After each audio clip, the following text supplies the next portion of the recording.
So right now, it's forecasted that we're going to lose up to 50% of all biodiversity between now and 2050 if we don't do anything. The world needs new tools, new technologies. If we set a good example where we care about other sentient animals, hopefully our AI will care for us in a similar manner.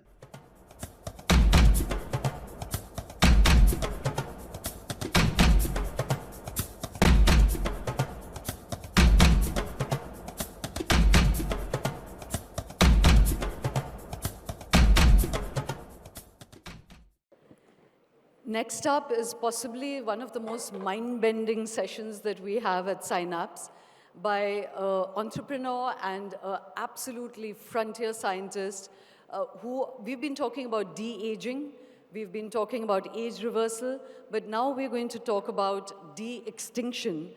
And these are a set of people who are trying to bring back the woolly mammoth, the dodo, the Tasmanian tiger, the rhinos, porpoises, basically to stop the extinction of species. And there's a great worry that in the next 25 years, our planet could lose 50% of all species, both in terms of trees and animals and birds, and all biospecies could go extinct at the pace of extinction that's happening. And so here's this colossal project backed by some of the most well-known, famous people in the world, from Chris Hemsworth to Tom Brady to Tiger Woods to, most of the Hollywood stars are backing this. And it's called the Colossal Project. It is, as I said, to create de-extinction, bring back the woolly mammoth as a tool of conservation. Driving this is, as I said, a polymathic scientist, George Church from Harvard University, who has a most prolific laboratory that is pushing everything that we've spoken about seems like, like a modern-day bureaucratic note compared to the kind of futuristic work that is being done there, because they're talking about de-extinction, they're creating new synthetic life forms, creating new organs, creating organs in pigs' bodies, gene editing, CRISPR, anything that you can think of is being done in this laboratory. The most famous of them is the De-extinction Project. Hi, George. Hi, Ben. We gave you a hero's introduction and a hero's film, but we didn't have you online, so you've missed all the cinematic introductions. But we're very happy to have you with us. Thank you. Thank you for being a part of this. George, I would love to start with you. We focused on Colossal, and like I said earlier when we were chatting, that you have such a wide range of work, and we'll come to some of it. But the most headline-grabbing is Colossal, which both you and Ben have created together. Do help us understand, what is the vision driving the idea of bringing back species that are dead when we are finding it so difficult to sustain the species that are already alive? So one, the science of it, and second, the philosophy of it.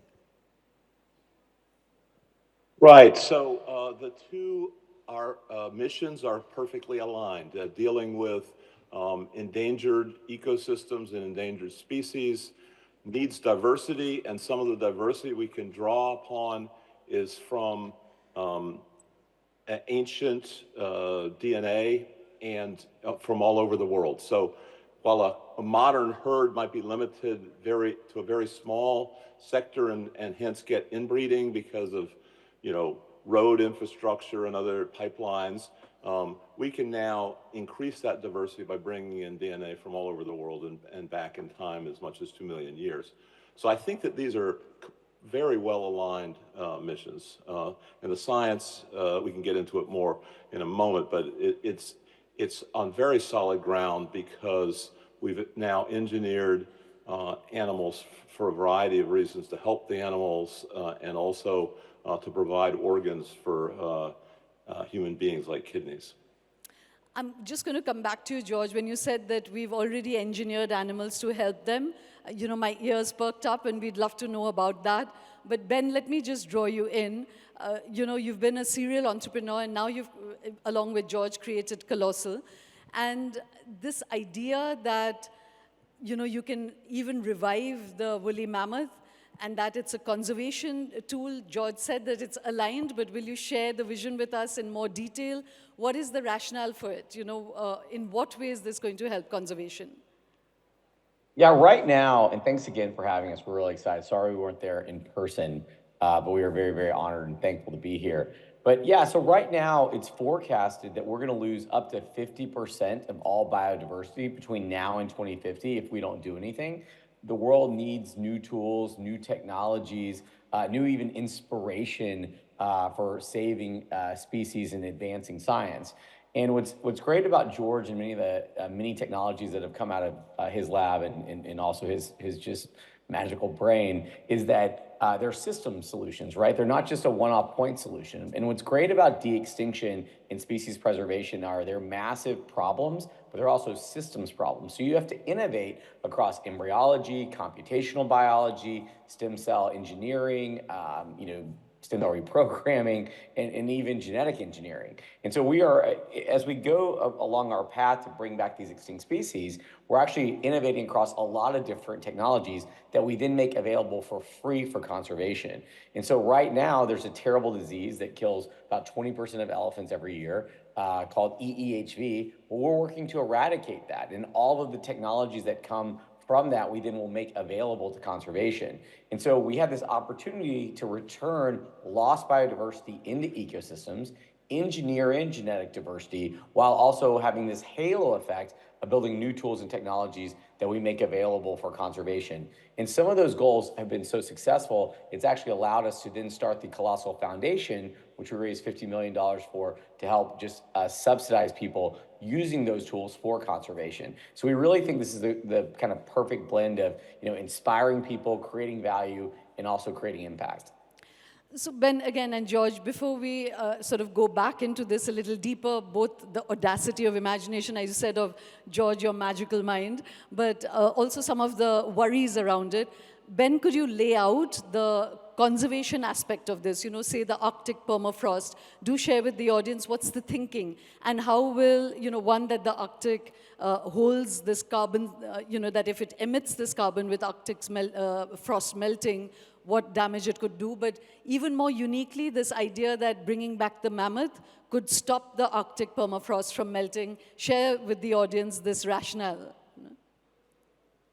Yeah, so for us, and if you go look at a lot of the different peer-reviewed studies and a lot of the remodeling studies or rewilding studies that are out there, people have been looking at different effects to ecosystems, from trophic downgrading to carbon sequestration, even to carbon sinks with elephants. There's been an incredible study that came out last year about the elephants in Gabon and kind of what they do and actually how they actually are carbon sinks and also help that ecosystem.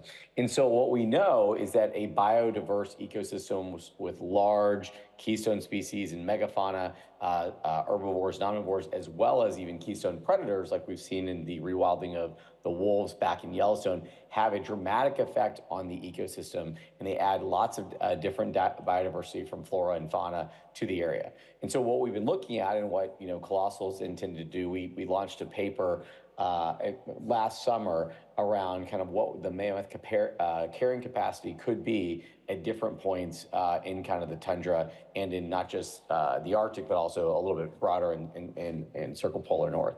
And so the reintroduction of these species under a very managed care system where you have indigenous people groups, private landowners, ecologists, conservation groups, and even the governments at large in these areas, while taking into consideration things like existing species and specifically in the Arctic, things like caribou migratory patterns and whatnot. All of that comes together to build out these decade-long plans for rewilding. And, we don't have the exact numbers in terms of what the impact will be. But, when you look at just the modeling, because we don't have mammoths yet, but if you look at the modeling, some of the work that's been done with some of our partners and some of our friends in Pleistocene Park and with Sergei and Nikita Russia. Zimov and the great work that they've shown with lowering temperatures through introduction of cold-tolerant herding animals back into the permafrost and removing of some of these carnivorous trees, which aren't the most efficient, and kind of proliferation of kind of this nitrogen oxygen cycle with them eating and defecating and spreading the seeds, as well as kind of increasing the albedo effect through Arctic grasslands. It looks quite promising. And so we don't ever want to go out and be too bold and saying this is the exact number, but pretty much all signs point to that a more biodiverse ecosystem, especially in the tundra, could be completely revitalized and help store carbon and methane, which is incredibly important because if you go there and you actually go into some of the permafrost tunnels, and I've met with the Army of Corps of Engineers on it, and there's more carbon stored just in that layer of the permafrost than more than double than what's in the atmosphere. So if that gets released, we have a much bigger problem than some of the other problems we are currently facing on the global stage. That's incredible, Ben. As you said, that the permafrost has this carbon, and I couldn't hear a bit of it, so I'm just going to rephrase in case you already said it, that the belief is that if you bring the mammoths back and the megafauna, that one, they'll be stamping on the ice, and so keeping it solid and not melting that fast. Also that when they defecate, it'll nourish the ground and soil, and grasslands will grow, and so basically keep that ecosystem alive and prevent the carbon from being released. Forgive me if you've already said it, I was just sharing it with the audience. But George, that brings me to you. As I said, first is the sheer marvel of the science of what you're doing, and this is only one of it.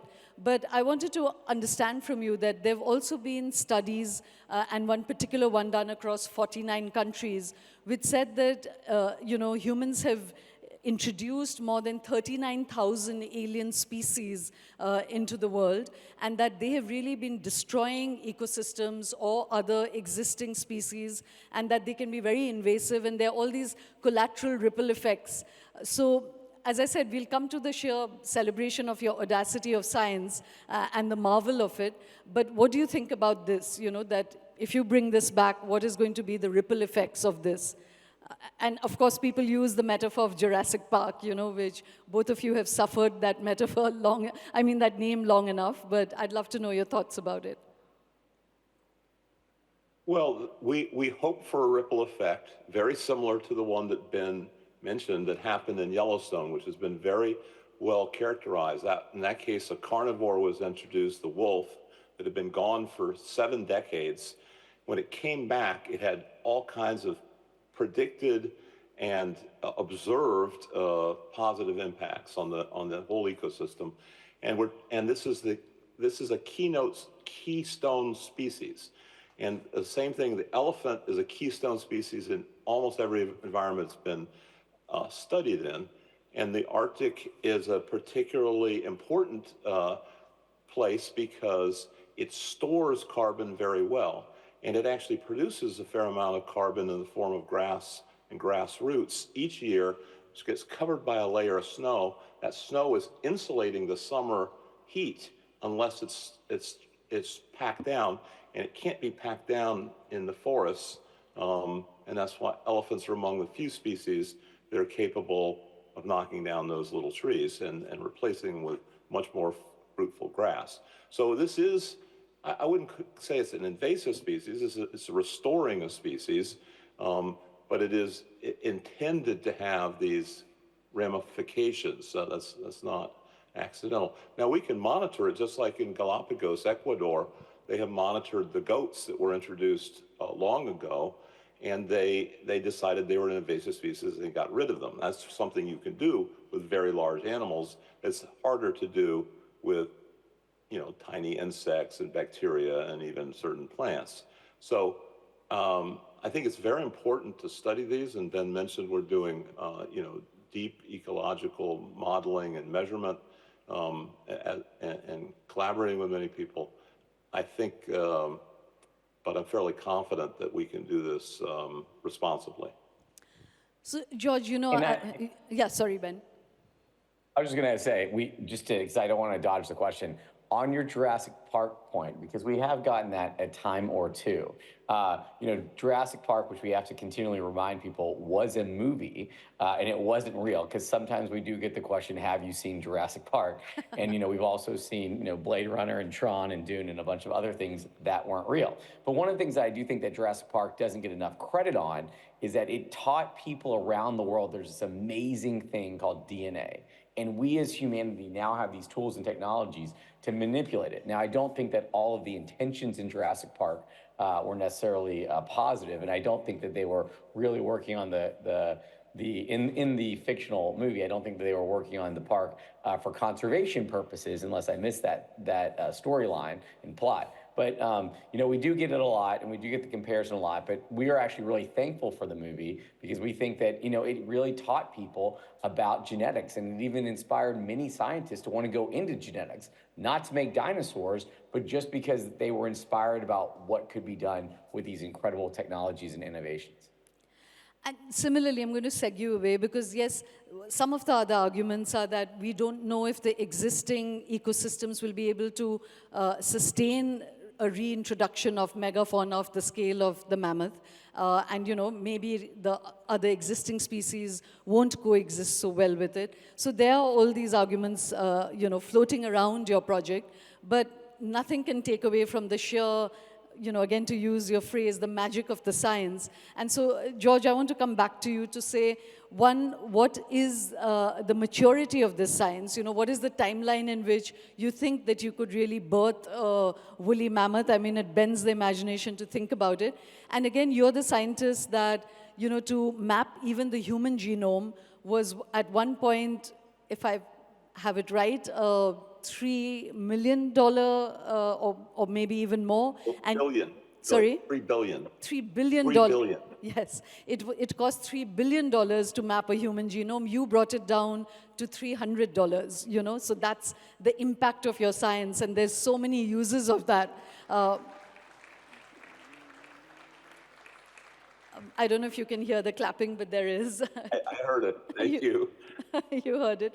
I'm going to come to even that, but first tell us the maturity of this science. The maturity of the genome engineering of mammals, that science, is quite high. As there's definitely room for innovation, which is Colossal's major product is innovative technologies. But the thing that de-risks it in my mind is that we might need hundreds of mutations in the Asian elephant to make it's very closely related to the mammoth, much closer than, say, humans and chimpanzees and a lot of other things we think are very close. Anyway, it might take hundreds of mutations, it might take more, but we've already done 69 genome edits in the pig that makes very healthy pigs, so healthy that they're donating organs to kidney patients and heart and liver. So I think that is tremendously de-risking in that we know how to design a radically new genome and implement it and have an impact on society. Now, this is different in that now we're trying to make these animals keystone species more adapted to modern environments. I mean, you said something that people might wonder whether the environments can support them. I mean, environments already support herds of elephants. Whatever the temperature is, we think we can bridge it with slight variations on modern Asian elephants. It is quite cold in Siberia. Last time I was there, it was cold in the summertime, and it gets down to -30, -40 in the winter. So, but it's not like there isn't an environment. There's millions of square kilometers that have extremely low, close to zero human population density, and many fewer herbivores than exists in adjacent areas. And Pleistocene Park is testing the compatibility of multiple herbivores, and it looks very promising. Just to add one thing to what George said, and I wanted to comment on when sometimes people have these concerns, we sometimes hear that, but it's not cold enough for mammoths because I've seen the movie Ice Age, and we always have to kind of get excited about Hollywood and that they've inspired people, and they've educated people to a point, but then we always have to just kind of dial it a little bit. What people don't realize is that we're in the Holocene, but in the Pleistocene era, there were interglacial periods that were just as warm and even warmer than they are today. And we've had a lot of, and to George's point on genetic mutation and variation, there were numerous types of mammoths, right? You had Columbian mammoths, woolly mammoths, and others that actually traversed in very wide and long distances in their migratory patterns. And so we actually know that many of these, even woolly mammoths, existed in climates that were even warmer today. And so that is something that I want to make sure that the audience takes away. Spending a lot of time on the not just the ecological benefit, but the feasibility, the man-mammoth carrying capacity. We're spending a lot of time on that. People love to just focus on the lab work, but there's this entire halo effect of looking at the impact around the science, not just to conservation, but to the ecology that goes into Colossal. And I am excited to say that we're, right now we're in the editing phase. So we've done a lot of computational analysis with over 52 mammoth genomes, and we are in the editing phase right now. And so there's about 25 different genes, and to George's point, we'll probably end up to have hundreds of edits and mutations, but there's 25 genes that we've been initially targeting around kind of hair, subcutaneous fat layers, hemoglobin production at cold temperatures, how nerve endings respond at sub-freezing temperatures. And so we've started to really focus on what are the, there's other traits that have been lost in biodiversity that's been lost to time with mammoths, but we started with really all of the core cold adaptation traits. And, I think you'll see some announcements this year that shows that we feel confident that we may be on the right track. So, Ben, just as a little light aside, you were saying that you've had to suffer all the sort of Hollywood projections onto the science project. So it's a kind of poetic justice that the imagination of this project now has half of Hollywood backing it, so it's a kind of reverse osmosis that you've captured their imagination. And also... It's weird.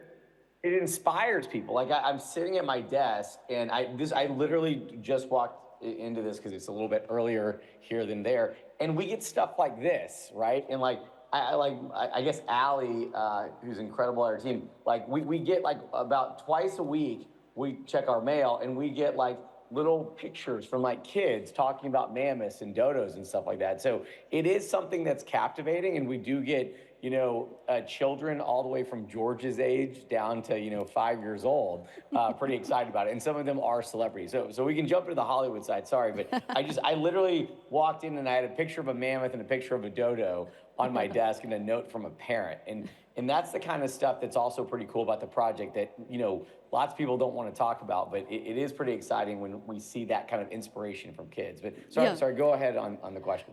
I was just saying that, yes, it is true that at least it'll focus attention, at the very least, on the fact that in 25 years, we may stand to lose half the species on the planet.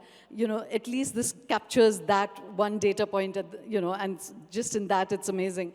But George, this is a wonderful, and Ben gave me the perfect segue to come back to you. He said children as, sort of young as you to 6-year-olds.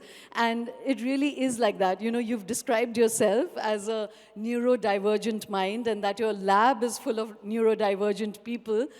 Do talk to us a little bit about that. What do you really mean about being neurodivergent, and is that the secret of this kind of imaginative mind that you have? And I'm going to come to some of your other scientific creations.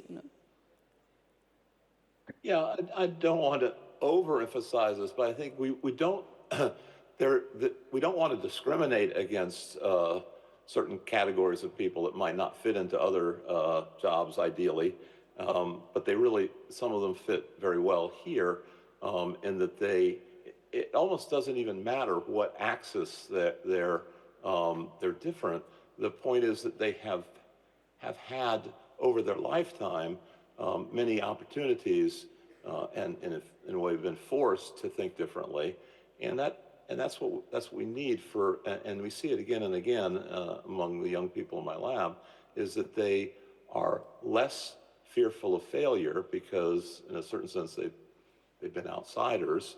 And they're also willing to be an outsider in another field and bring together fields that normally don't fit together. So I just, again and again, I'm awestruck by the next generation and their interaction with even children older than me. It's a terrific community. They're for the most part aimed at and increasingly aimed at problems of the world, diseases of poverty, ecosystems, and so forth. It's really a refreshing time to be a scientist. So, George and Ben, I'm going to come back to you. George, as I said, you've mapped the human genome, the personal genome. You've also been advocating for people uploading this data, making it transparent. The speaker before you was, in fact, talking about how if we voluntarily share our data, we could all start monetizing it. You've been saying that, one could even use it as a, in India, we have horoscope matching before you get married.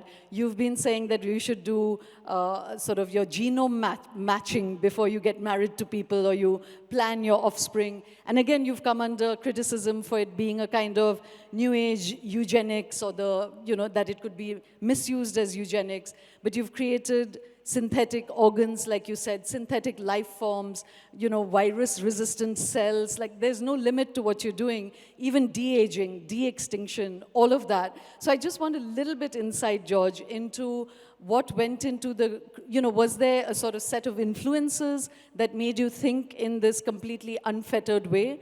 And we've been pursuing a question throughout the conference, which is, what does it mean to be human? And I'd love to hear from you, what does it mean to be human when you're making the boundaries of that so porous? Right. Well, there's a lot to unpack there, but I'll try to keep it the two on questions. topic.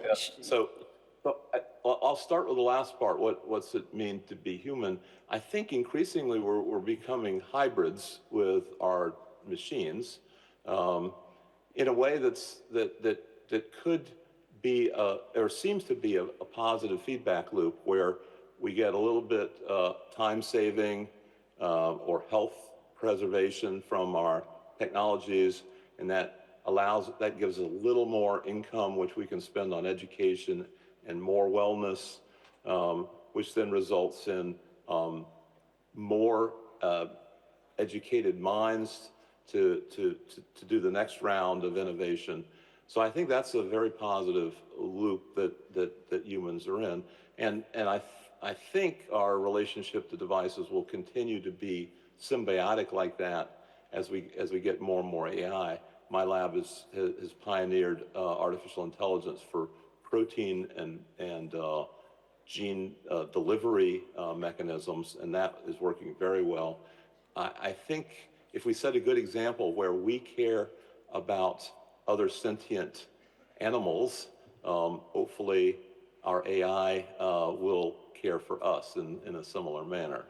But the point is to set a good example ethically and in terms of caring for other people and other beings. Yes. Yeah, I'll stop there. Well, don't stop there because I asked you many questions, but I just want to pursue this one more. And Ben, I want to hear your view on it as well. You talked about a kind of future where we will merge with machines, George, but I was asking you, even right now, do you really just see the biological form of humans as being completely malleable and the boundaries of it completely porous? We're accustomed to just thinking of ourselves as like, this is status quo and being human. You clearly don't think that. So I was asking you in that perspective that if you were to encapsulate that, like, who are we? What are we? Yeah, I think there's quite a bit we can do genetically, but it's not infinite. And in fact, some of the solutions, well, maybe it's infinite, but some of the solutions are more easily recognized as involving what we call machines or devices. So we can bring in genes from many organisms and put them together. So, for example, the pigs are kind of include human components to make them compatible with humans. But merging with machines is not far off. I mean, we already have, almost nobody walks around without some kind of smartphone these days, and that will increase. And the solution for, let's say, going into space is not better genetics alone, because you need to have some kind of metal or some kind of material that protects you from the vacuum and the cold. So I think that your malleability description does include what's currently inorganic. And in fact, the biological technologies are getting better and better at engineering inorganic materials. So again, I think it's to become more and more intimately connecting different species and different materials. Wow. Ben, what do you think it means to be human, And I'm going to circle back. I mean, George has said, so my mind needs to just accommodate it a little before I re-engage with him, So you're my safety net. What does it mean to be human? I think that, you see a lot that's happening with large language models. You have image creation, language creation, at least some level of syntax comprehension. I do think that, for us, and you have this kind of creative wave of people that are like, what about art? What about music? Now, I would probably have said 5 years ago, it's humans' ability to create. But I think it's probably more so today, given that we have machines that can also create, and create in some cases as good as others, or at least recreate as good as others, probably with training data. I would say that today it's probably our desire of wonder and our desire to create. And so I think that if we can take the outputs, 'cause I do think that machines and AI models and others can create and will have surpassed us in many ways, and will surpass us, and probably, to George's point, will work with us from an output perspective.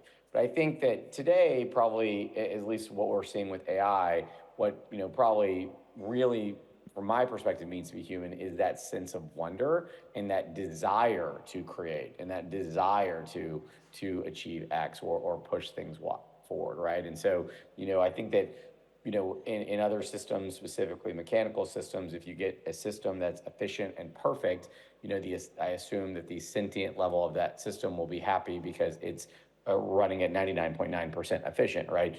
I think human ingenuity and human desire and human wonder will always say, but are we doing it the right way? And I think that's one of that sense of wonder, and I called George a child earlier in the most loving way possible. I think that sense of wonder in him, regardless if machines could do all of the work that comes out from an output perspective from him in his lab, that sense of wonder, I think, is what truly makes George unique.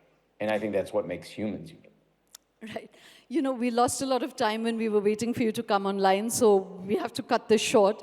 But George, I want to come back to you to ask you that question, which is that, is there any kind of pivotal influence, pivotal incident that went into the shaping of your curious brain, And I want to share with the audience that George uses his own cells to experiment all the time. He looks as he does, but he's extremely young in his curiosity, so the white beard is very deceptive, and that he's creating virtual cells in silico outside, which are virus resistant. So he's really playing with all forms of life, not playing with, creating. So as I said, George, I won't stay with the science. I just want to get to know what has gone into the making of your brain.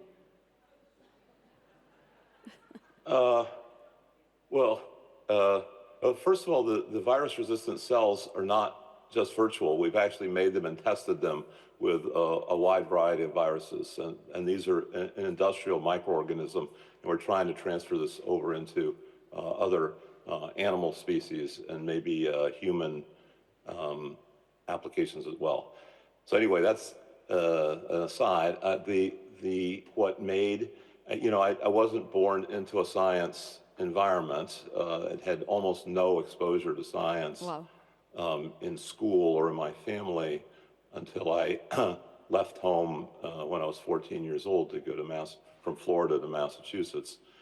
Nevertheless, I had a natural curiosity. I would read things, even though I was mildly dyslexic. I would look at the pictures and learn a lot of science on my own. So there was just something already built in that regard. And then every step of the way, some mentor, some older, curious person would encourage my curiosity and make me less fearful of failure. In fact, I did fail a few times at various things that we don't need to go into, but I realized that they were easy to survive, and I got more and more confident over the years. But thanks to a lot of mentors in high school and college and graduate school, postdoc, and so on, and even today. So, and certainly running into Ben was another one of those events that really opened my mind to what was possible. George, just to end on, at the beginning of the day, we had a session with Dan Turner and the Enhanced Games. And, you're part of that project as well, the Race to Superhumanity. You just talked to us about this, the shaping of your curiosity or the accentuating of your curiosity was by human intervention, mentors. But now that we're talking about gene splicing and you're doing it at some next level, and as I said, we can't unpack the science, but I get it on sort of more physiological things, but are we headed to an era where you could find the chromosome for curiosity and then splice that into children or to adults? And there was a study that was done in America where 42% of parents who took that survey said that they would gene edit their children if they could, And now again, that's like a very like a big discussion about the pros and cons of that. But just this, can more ephemeral qualities become something that you can transfer through gene editing? It's very likely. I mean, there's no doubt that the differences between us and other primates is genetic. We're finding an increasing number of things that are genetic can also be manipulated long after birth through what's called somatic gene therapy, which is essentially all gene therapy in the world, where you can change your, we never really felt that genetics was destiny, but certainly now you can change your destiny from anywhere from a inherited serious fatal early in life genetic disease to various enhancements. And these enhancements are not necessarily scary things. So, for example, I consider vaccines are a potent example of biological enhancements relative to our ancestors who lived in fear of 20 pathogens that we no longer have to worry about. And that continues to expand. So I think that enhancements need to be carefully monitored by organizations worldwide like the Food and Drug Administration of the United States. They have to be safe and effective. And I think beyond that, those two components, a third one is they also need to be affordable. And I think we're getting to the point where gene therapies, at least the ones that were used for COVID-19 vaccines, are very affordable. They're something that 6 billion people in the world were able to use. So I think we need to just keep being vigilant, but enthusiastic. Thank you very much, George and Ben. I hope that we can entice you, at least send your digital avatars over to us next year so you can participate in all the other sessions that we keep having here. But thank you very much for joining us, and there are too many open strands here. That will be food for thought for the next 2 days. But thanks for joining us and for this mind-bending ideas that you are working on in your laboratory. Thanks so much.